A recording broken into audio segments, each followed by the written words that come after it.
आप सभी छात्रों का Sign Study Centre YouTube channel में स्वागत है। और हम लोग पिछले क्लास में भारत संसाधन एवं उपयोग में प्राकृतिक संसाधन के विषय में पढ़ा था और उसमें हमने मृदा संसाधन के विषय में देखा। किसके विषय में देखा था? मृदा संसाधन के विषय में देखा था। आज हम लोग मिल रहे हैं जल संसाधन के साथ। ठीक है, क्या? जल संसाधन। ठीक है, तो सबसे पहले जल संसाधन के बारे में हम लोग समझते हैं। जल एक कैसा संसाधन है? प्राकृतिक संसाधन। कैसा है? प्राकृतिक संसाधन है जो हमें प्राकृतिक के द्वारा क्या होता है? प्राप्त।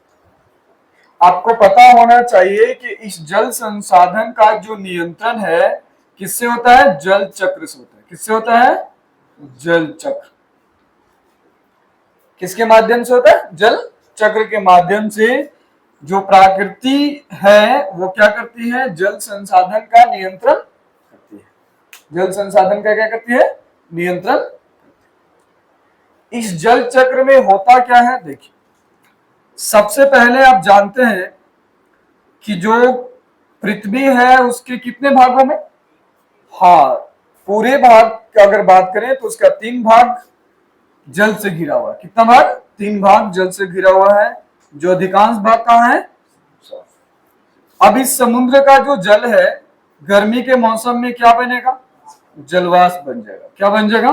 जलवाष्प। जलवाष्प आकाश में जाकर क्या बनेंगे? बादल। क्या बनेंगे? बादल। और बादल से क्या होगी? वर्षा। और वर्षा फिर कहाँ आ जाएगा? जो वर्षा की जो पानी है वो समुद्र में या जो धरातल पर वहां आ जाएगा। इस तरह से ये जो जल चक्र है वो क्या होता है? संपन्न होता है। क्या होता है? संपन्न होता है। ठीक, तो सबसे पहले ये बता रहा है आपको कि इस जल के स्रोत कौन कौन से। ये हमने देखा कि जल चक्र संसाधन क्या है। जल संसाधन क्या है जी? एक प्राकृतिक संसाधन है। क्या है? प्राकृतिक संसाधन है जो हमें किससे मिलता है? प्राकृतिक जल चक्र के कारण नियंत्रित होता है। ठीक है, चलिए। कह कि जल जो है उसके स्रोत पृथ्वी के अधिकतर स्तर पर जल की उपस्थिति के कारण ही पृथ्वी को क्या कहा जाता है? नीला ग्रह कहा जाता है। अब बाकी जो ग्रह है जैसे सूर्य ग्रह हो गए, चंद्रमा हो गया, आपका जो उपग्रह है, शुक्र ग्रह हो गया और शनि ग्रह हो गया और बहुत सारे ग्रह है ना, बुध हो गया और भी बहुत सारे ग्रह है। ठीक है, तो उन सभी ग्रहों को अलग अलग नामों से जाना जाता है। उस नामों में हम लोग पृथ्वी को क्या कहते हैं? नीला ग्रह कहते हैं। क्या कहते हैं जी? नीला ग्रह। नीला ग्रह क्यों कहते हैं? क्योंकि पृथ्वी का जो अधिकांश भाग है, अधिकांश मतलब 1/, कितना? तिहाई भाग ना, कितना? तिहाई भाग, मतलब पूरे भाग में 3 भाग क्या है? जल की मात्रा मौजूद है। इसलिए इसे हम लोग क्या कहते हैं? नीला ग्रह कहते हैं। क्या कहते हैं? नीला ग्रह। अगर अंतरिक्ष से इसका तस्वीर लिया जाए तो भी इसका तस्वीर कैसा आता है? नीला आता है। कैसा आता है? नीला आता है। ठीक, करा कि जो जल है, ठीक है, और जल के जो स्रोत हैं वो 4 तरह के। कितने हैं? 4 तरह के। ठीक है, जल के जो स्रोत हैं वो कितने हैं? 4।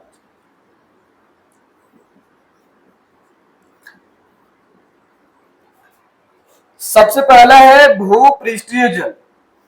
भूपृष्ठीय जल।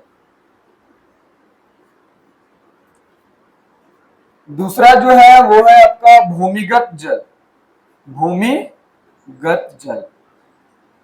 ठीक है, तीसरा जो है वायुमंडलीय। वायुमंडलीय जल। ठीक है, वायुमंडलीय जल। और चौथा है महासागरीय।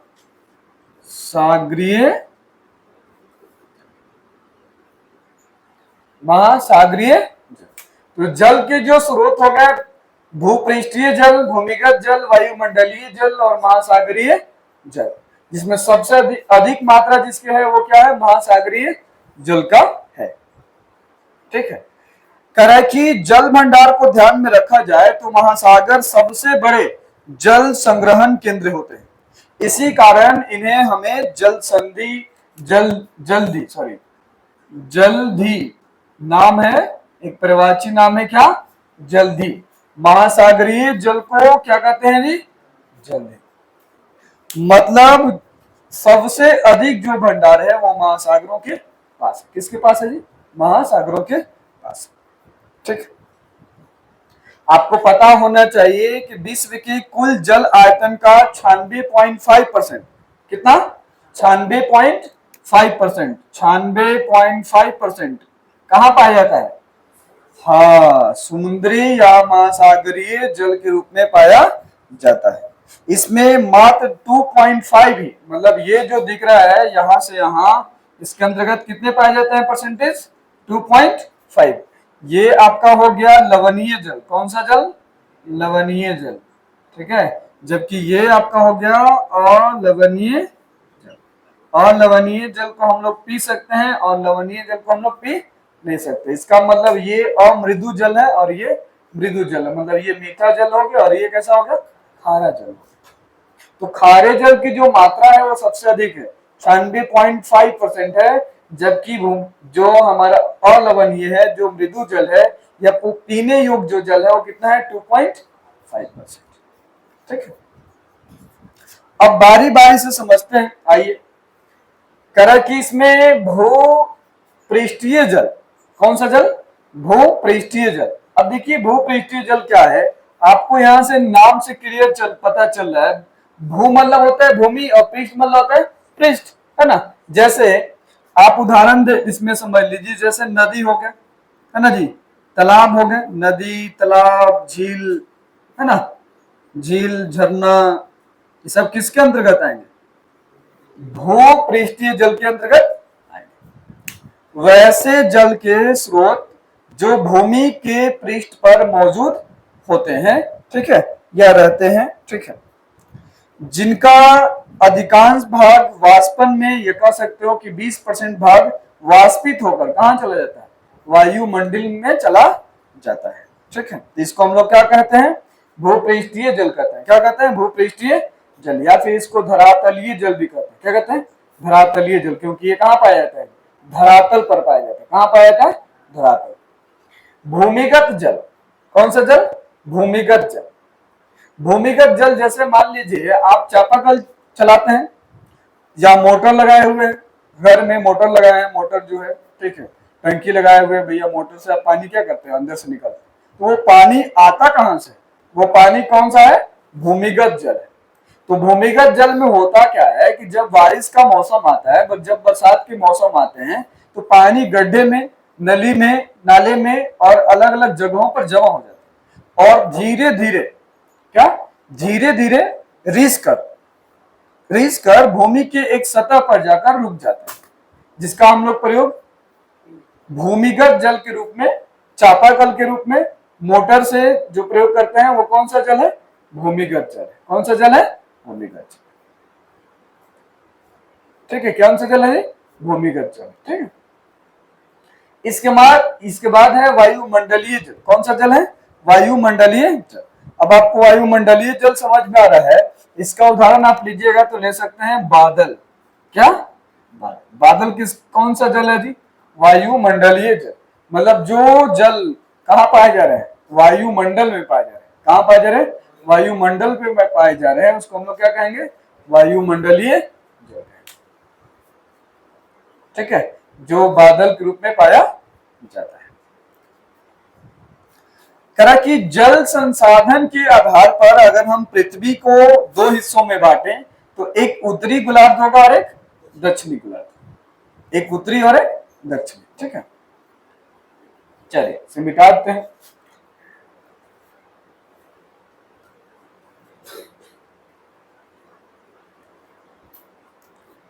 जैसे हमने यहां पे पृथ्वी को अगर बनाया, ठीक, तो एक भाग इसका उत्तरी हो गया और एक इसका दक्षिणी हो गया। तो जो उत्तरी गोलार्ध है, कौन सा, उत्तरी गोलार्ध, ठीक है, तो जो उत्तरी भाग है या जो उत्तरी गोलार्ध है, ठीक है, इसको कहा जाता है अस्थल गोलार्ध। क्या कहा जाता है, अस्थल गोलार्ध। ठीक है, अस्थल गोलार्ध, अस्थल गोलार्ध क्यों कहते हैं? क्योंकि उत्तरी भाग में ये जो भाग है यहाँ पे कह सकते हैं कि भूमि पाई जाती है। क्या पाई जाती है? भूमि पाई जाती है। जबकि दक्षिणी गोलार्ध में अधिक क्या पाया जाता है? जल पाया जाता है। इसलिए इसे हम लोग कहते हैं जल गोलार्ध। क्या कहते हैं जिसको? जल गोलार्ध। मतलब जल की उपस्थिति के आधार पर, जल संसाधन के आधार पर पृथ्वी के दो हिस्से, एक उत्तरी गोलार्ध जिसको हम लोग अस्थल गोलार्ध कर दिए और एक दक्षिणी गोलार्ध जिसको हम लोग क्या करें? जल गोलार्ध। जल गोलार्ध इसलिए कि उसमें जल की मात्रा अधिक है इस भाग में, पृथ्वी के दक्षिण भाग में, और पृथ्वी के ऊपरी भाग में, उत्तरी भाग में क्या है? अस्थल अधिक है। ठीक, चल इस कह रहा है कि विश्व के कुल मृदु जल का लगभग 45%, सॉरी 75%, कितना? 75%। आपको पता होना चाहिए कि जो गोलार्ध है, ठीक है, अंटार्कटिका, कौन सा? अंटार्कटिका जो है, ग्रीनलैंड है, ठीक है, ये सब बर्फ से ढके रहते हैं। किससे ढके रहते हैं? बर्फ से ढके रहते हैं। ठीक है, तो जो बर्फ से ढके रहते हैं, तब करा कि ये कुल मृदु जल, अभी आपको पता है कि कुल मृदु जल कितना है जी? 2.5% है। तो 2.5% का, ठीक है, हिमनद, हिमनद या फिर बर्फ के रूप में, बर्फ के रूप में, ठीक है, कितना? 75%। कितना? 75% कहां पाया जाता है? तो अंटार्कटिका, टार्कटिका या फिर ग्रीनलैंड, ग्रीन, ये सब बर्फ से ढके रहते हैं, जहां पे पीने वाले पानी का 75%, मतलब 2.5 जो पीने वाला पानी था, इसका 75% इन दो जगहों में हिमनद के रूप में, बर्फ के रूप में क्या होते हैं? पाए जाते हैं। ठीक है, क्या होते हैं? पाए जाते हैं। चलिए, करा कि बाकी जो आपको 25% दिखता है वो भूमिगत जल है। क्या है? भूमिगत जल है। बाकी जो आपको यहां से 25% जो बचा वो कौन सा है? भूमिगत जल है। भूमिगत, ठीक है, कौन सा जल है जी? भूमिगत जल है। जो 25% बचा वो कौन सा जल है? भूमिगत जल। करा कि भारत में विश्व की लगभग 16% आबादी निवास करती है और इस आबादी के लिए विश्व का लगभग 4%, कितना? 4% जल स्वच्छ की उपलब्धता, मतलब स्वच्छ जल की उपलब्धता होनी चाहिए। भारत में प्रतिवर्ष लगभग 4000 घन किलोमीटर जल वर्षा होता है तथा 1869 घन किलोमीटर जल भूमि पृष्ठीय जल ब्रह्म और गंगा और ब्रह्मपुत्र में क्या होती है? प्रवाहित होती है। कहा कि जो ब्रह्मपुत्र है एवं जो गंगा है विश्व की 10 बड़ी नदियों में से एक। ठीक है, जो दो नदियां हैं, जैसे कहा कि 75% तो हिमनद और बर्फ के रूप में हो गया जी, बचा कितना? 25%। कितना बचा?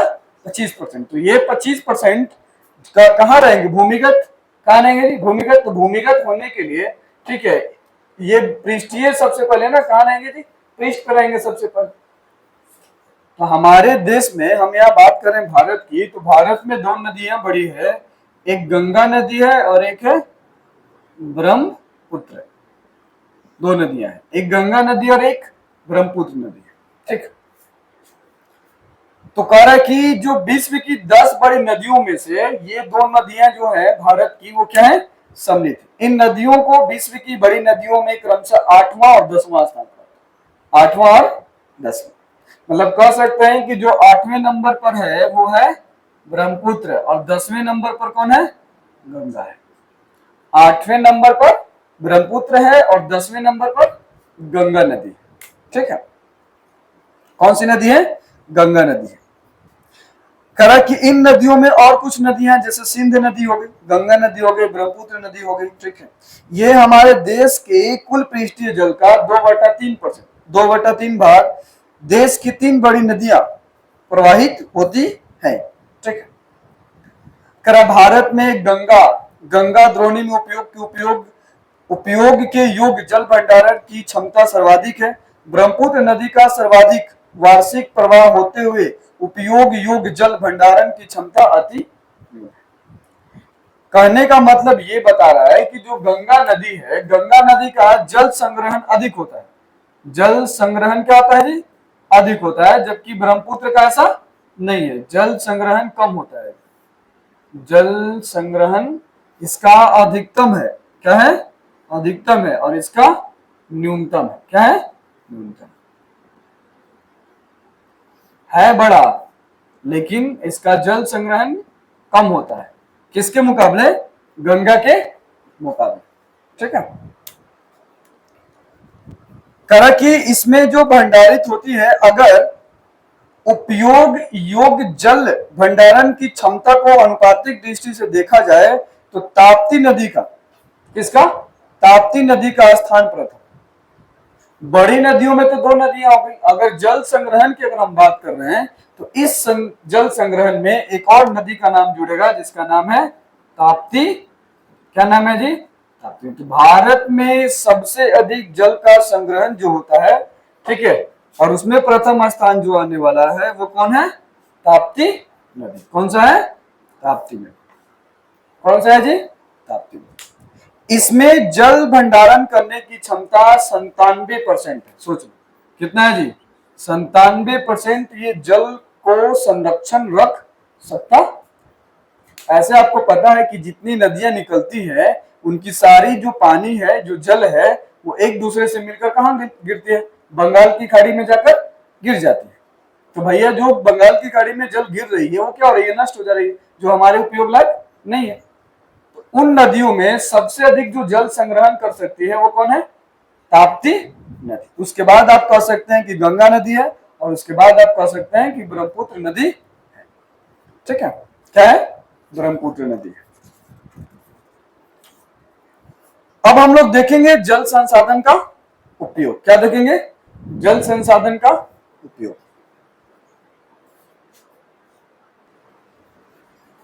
अब हम लोग देखेंगे जल संसाधन का उपयोग। क्या देखेंगे? जल संसाधन का उपयोग। ठीक है, इसका उपयोग कहां कहां होता है? जल संसाधन का उपयोग। उपयोग सबसे पहले तो जल का जो प्रयोग है, देखिए, बाढ़ नियंत्रण में, है ना जी? किसमें? बाढ़ नियंत्रण में। अगर उसको जमा रखा जाए, स्टोर रखा जाए, तो बाढ़ नियंत्रण में किया जा सकता। दूसरा है मृदा अपर्दन, या उसको हम लोग मिट्टी कटाव भी कर सकते हैं। ठीक है, या फिर कटाव जिसको कहते हैं। पेयजल की आपूर्ति के लिए, पेयजल की आपूर्ति, ठीक, कर सकते हैं। इसके बाद विद्युत उत्पादन में, विद्युत उत्पादन में, ठीक है। इसके बाद परिवहन एवं मनोरंजन में कर सकते हैं। जैसे अभी देखो मनोरंजन, अभी गर्मी का मौसम है ना, क्या है? गर्मी का मौसम है, तो गर्मी के मौसम में हम लोग बोटिंग करते हैं ना, अलग अलग झरनों में जाके, झीलों में जाकर, ठीक है, तो वह मनोरंजन हो गया। ठीक है। इसके बाद परिवहन, परिवहन मतलब एक जगह से दूसरी जगह जाना है। जैसे समुद्री मार्ग में क्या होता है? एक जगह से दूसरी जगह जाते हैं ना। हाँ, इसी तरह से मत्स्य पालन, मत्स्य पालन में किया जाता है। पर्यटन, ठीक है, में किया जाता है। कृषि कार्य में किया जाता है, जल कृषि लिख दो, है ना। इसी तरह से सिंचाई कार्य में लिख सकते हो, सिंचाई कार्य। बाढ़ नियंत्रण में, मृदा अपर्दन या कटाव में, पेयजल की आपूर्ति, विद्युत उत्पादन, परिवहन एवं मनोरंजन, मत्स्य पालन, पर्यटन, जल कृषि एवं सिंचाई। अब देखो, इन सबके प्रयोग के लिए एक योजना बनाया गया। क्या बनाया गया? योजना, जिसको हम लोग कहते हैं बहुउद्देशीय योजना। क्या कहते हैं? इस योजना का नाम क्या है? बहुउद्देशीय योजना। ठीक, बहुउद्देशीय योजना।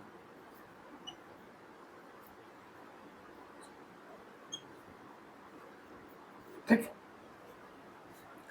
बहु बहुउद्देशीय योजना कहिए या फिर परियोजना कहिए, सब एक ही चीज है। बहुउद्देशीय परियोजना या योजना। अब देखिए बहुउद्देशीय परियोजना है क्या। अब हमने इसलिए इसको ठीक लगाया क्योंकि बहुउद्देशीय परियोजना में ये सभी जो उपयोग है वो क्या है, शामिल है। जल के विविध प्रयोग की दृष्टि से, मतलब जल के विभिन्न प्रयोगों के दृष्टि से बनाई गई परियोजना, बनाई गई योजना क्या कहलाएगी, बहुउद्देशीय परियोजना कहलाती है। फिर से सुनिए, जल के विभिन्न प्रयोग या अलग अलग प्रयोगों की दृष्टि से बनाई गई परियोजना या योजना क्या कहलाती है, बहुउद्देशीय परियोजना या योजना कहलाती है। ठीक है, इसे हम लोग एक और नाम से जानते हैं, नदी घाटी परियोजना। किस नाम से जानते हैं जी, नदी घाटी परियोजना। ठीक है, इसका एक दूसरा नाम है नदी घाटी परियोजना। ठीक है, कह रहा है कि इस परियोजना के अंतर्गत बाढ़ नियंत्रण, मृदा अपरदन, पेयजल की आपूर्ति, विद्युत उत्पादन, परिवहन एवं मनोरंजन, मत्स्य पालन, पर्यटन, जल कृषि एवं सिंचाई, ये सभी विभिन्न तरह के जो कार्य हैं, विभिन्न तरह के जो उपयोग हैं, वो सभी क्या है, सम्मिलित है। क्या है, सम्मिलित। ठीक, कह रहा है कि बहुउद्देशीय परियोजना के लिए नदियों पर बनाए गए बांधों को पंडित जवाहरलाल नेहरू ने आधुनिक भारत का क्या कहा था, मंदिर कहा था। कह रहा है कि जो नदियों पर ये योजना बनाई गई, बहुउद्देशीय परियोजना बनाई गई, ठीक है, इसे जो पंडित जवाहरलाल नेहरू है, पंडित जवाहरलाल नेहरू, ठीक है, जवाहरलाल नेहरू जो है, एक मिनट, पंडित जवाहरलाल जो नेहरू है, नदियों पर बने, है ना, बहुउद्देशीय परियोजना को क्या कहा, आधुनिक भारत का मंदिर। क्या कहा जी, आधुनिक भारत का मंदिर, आधुनिक भारत का मंदिर कहा। ठीक है, इसे आप लोग क्या कीजिएगा, नोट कर लीजिए ना, ध्यान रखिएगा। अब देखिए, इन जो परियोजनाएं हैं, बहुउद्देशीय परियोजना या फिर नदी घाटी परियोजना, इसके अंतर्गत बहुत सारी क्या बनाई गई, बांधे बनाए गए, है ना जी, अलग अलग नदियों पर। ठीक है, तो आपके एग्जाम में पूछे जाते हैं किन किन नदियों पर कौन कौन सी बांधे क्या गई, बनाई गई। ठीक है, तो हम लोग एक तालिका यहाँ लिखते हैं जो आपके लिए क्या होगा, उपयोगी होगा। ठीक है, चलिए सबसे पहले हम लोग लिखेंगे यहाँ बांध का नाम और नदी। ठीक है, लिख लेंगे, यहाँ लिखेंगे ऊपर में बांध, इसके बाद ये किस नदी पर बना है और इसका संबंध किससे है, किन किन राज्यों से है, वो भी लिख लेंगे। ठीक, अब देखिए, इसमें सबसे पहला अगर हम नाम लिखे भाखड़ा नांगल, कौन सा, भाखड़ा नांगल बांध। ठीक है, तो यहां लिखिए भाखड़ा नांगल। ठीक, भाखड़ा जो नांगल है ये सतलज, या उसको हम लोग बोलते हैं सतलुज भी बोलते हैं। ठीक है, सतलज नदी पर बना। किस नदी पर बना है जी, सतलज नदी पर बना है। इसका संबंध किन किन राज्यों से है, तो पंजाब और हरियाणा। ठीक है, और राजस्थान, पंजाब, हरियाणा और राजस्थान। ठीक है, कराची या भारत का जो भाखड़ा नांगल बांध है, ठीक है, भारत का सबसे बड़ा बांध है। कैसा बांध है जी, बड़ा है, सबसे बड़ा बांध है। यहां लिख देंगे कोष्ट में, सबसे बड़ा बांध। ठीक, इसके बाद आता है हीराकुंड। कौन सा, नंबर 1 हो गया, दूसरे नंबर पर आएगा हीराकुंड।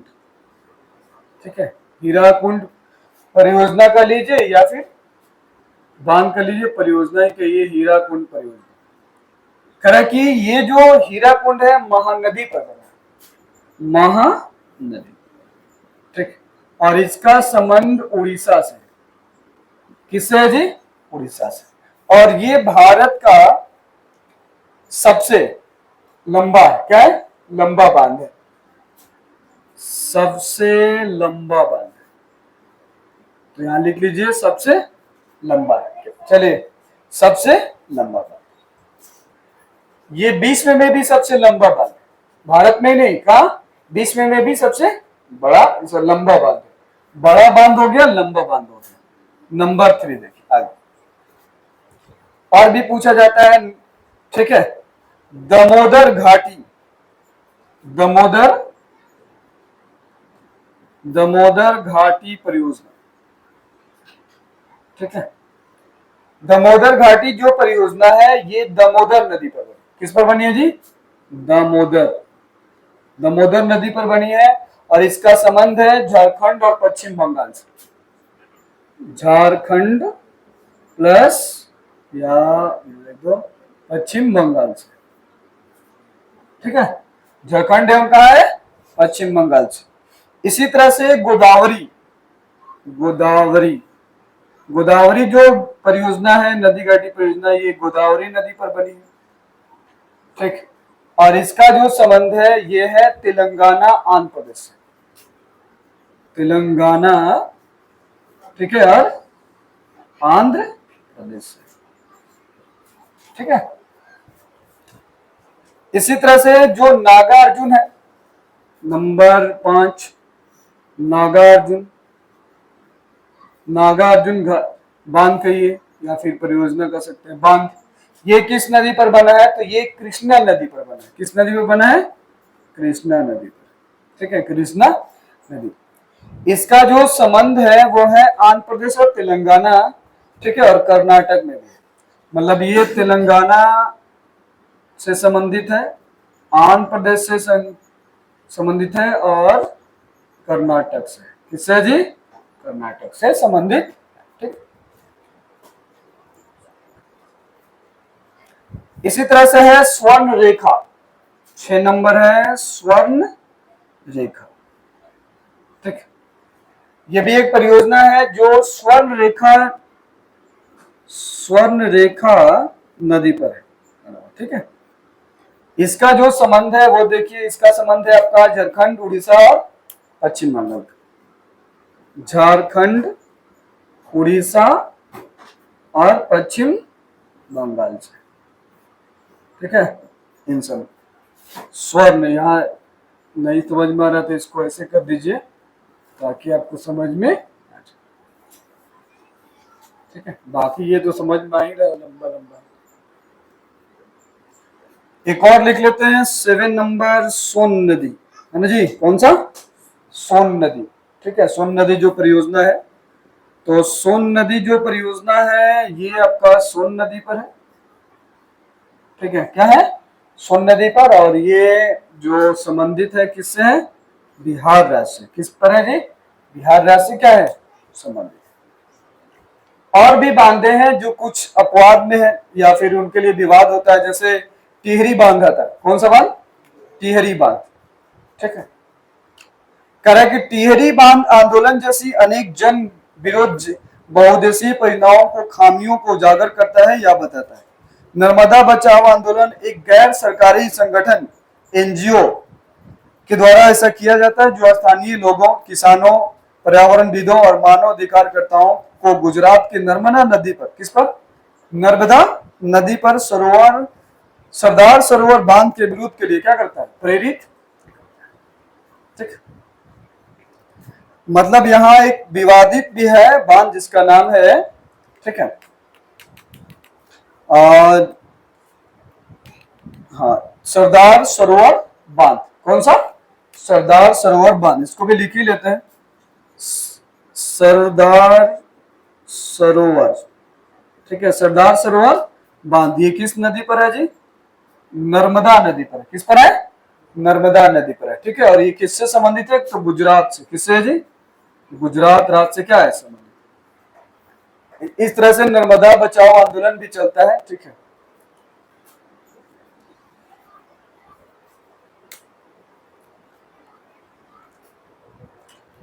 चलिए इसका जल्दी से स्क्रीनशॉट ले लीजिए, ठीक है। थोड़ा हम लोग आगे बढ़ते हैं जल्दी से। चलिए ये तो हो गया बहुउद्देशीय, ठीक है, बहुउद्देशीय परियोजना के अंतर्गत बने कुछ बांधों का हमने जिक्र कर लिया, ठीक है, जो एग्जाम में आपसे पूछे जाते हैं। अब हम लोग देखेंगे जल संकट। क्या? जल संकट। एक और परियोजना है, उसको थोड़ा लिख लेते हैं, ठीक। कह रहा है कि अगर हम बिहार की बात करें, ठीक है, बिहार की, तो बिहार में प्रमुख बहुउद्देशीय परियोजना 3 है। एक सोन नदी परियोजना है, एक गंडक परियोजना है और एक कोसी परियोजना है, जो कि हम लोग बिहार वाले जल संसाधन में फिर से पढ़ेंगे, ठीक है, विस्तार से। चलिए हम लोग का जो टॉपिक है वो है जल संकट, जल संकट, ठीक। अभी देखिए जल संकट का तो आप देख ही रहे, हर जगह जल का क्या है, संकट ही है। कह रहा है कि जल की अनुपलब्धता क्या कहलाती है, जल संकट कहलाती है। मतलब आवश्यकता के अनुसार यदि आपको जल नहीं मिलता है तो क्या कहलाएगा, वह परिस्थिति स्थिति क्या कहलाएगी, जल संकट कहलाएगी, ठीक है। बिहार एवं पश्चिम बंगाल के कुछ हिस्सों में जल के अतिदोहन से आर्सेनिक और राजस्थान एवं महाराष्ट्र में फ्लोराइड की मात्रा में क्या आ गई है, वृद्धि हो गई। अब यहाँ 2 तत्वों का नाम बता दिया आपको। आर्सेनिक ये एक तरह का तत्व है, क्या जी, एक तरह का तत्व है। एक आर्सेनिक हो गया, एक हो गया फ्लोराइड। क्या हो गया, फ्लोराइड। अब देखिए इनकी मात्रा बढ़ने से जो जल है वो पीने योग्य नहीं रहता है। क्या रहता है, पीने योग्य नहीं रहता। जब पीने योग्य नहीं रहेगा तो जल संकट का क्या होगा, उत्पन्न होगा। कह रहा कि बिहार में और पश्चिम बंगाल में, बिहार और पश्चिम बंगाल, ये मुख्य रूप से बिहार और कहाँ है, पश्चिम बंगाल की बात कर रहे हैं, ठीक है, पश्चिम बंगाल में। जबकि अगर हम फ्लोराइड की बात करें तो ये राजस्थान महाराष्ट्र की बात करें, राजस्थान और महाराष्ट्र। बिहार और पश्चिम बंगाल में जलों में अधिक से अधिक आर्सेनिक की मात्रा हो गई है, जबकि राजस्थान और महाराष्ट्र में क्या हो गई है, अधिक मात्रा में फ्लोराइड हो गई है, ठीक। जिससे हमारा जल संकट खास करके उन राज्यों में अधिक है। कह कि जल संरक्षण एवं प्रबंधन के उद्देश्य, जल संरक्षण एवं प्रबंधन के उद्देश्य, ठीक है। चलिए अब जरा ध्यान दीजिए, जल संकट से निपटने के लिए हमें जलों का संरक्षण करना क्या है, अति आवश्यक है। उन्हें बचाना क्या है, अति आवश्यक है। अगर ऐसा नहीं करते हैं तो जल की जो उपलब्धता है धीरे धीरे क्या हो जाएगी, समाप्त हो जाएगी और हम बिना पानी के जीवित नहीं रह सकते हैं। बिना पानी का कोई हमें कार्य होगा नहीं, ठीक है। जल संरक्षण, ठीक है, जल संरक्षण एवं प्रबंधन के उद्देश्य, प्रबंधन के, अब इसके 3 उद्देश्य हो सकते हैं।